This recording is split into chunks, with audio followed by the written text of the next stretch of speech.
কার্যক্রম নিষিদ্ধ আওয়ামী লীগের নির্বাচনে অংশগ্রহণ ও রাজনীতিতে ফেরার সুযোগ নেই, বিএনপি নেতাদের হুঁশিয়ারি। ট্রাইব্যুনালে দলটির বিচারে পদক্ষেপ নেওয়া হয়েছে বললেন আইন উপদেষ্টা।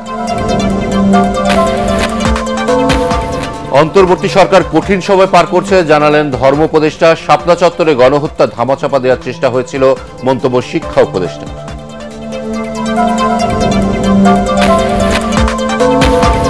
কেউ যেন সাম্প্রদায়িক সম্প্রীতি বিনষ্ট করতে না পারে সে ব্যাপারে সতর্ক থাকতে আইন শৃঙ্খলা বাহিনীর প্রতি তারেক রহমানের আহ্বান। বিজয়া দশমীতে হিন্দু ধর্মাবলম্বীদের শুভেচ্ছা। বিসিবি নির্বাচন নিয়ে তুলকালাম, ক্রিকেটের জন্য কালো অধ্যায়, মনোনয়নপত্র প্রত্যাহারের পর তামিম ইকবাল। সরে দাঁড়ালো আরো 16 ক্লাব।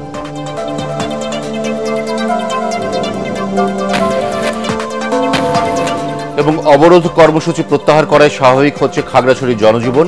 144 ধারা বহাল থাকলেও চলছে দূরপাল্লার বাস, খুলেছে দোকানপাট।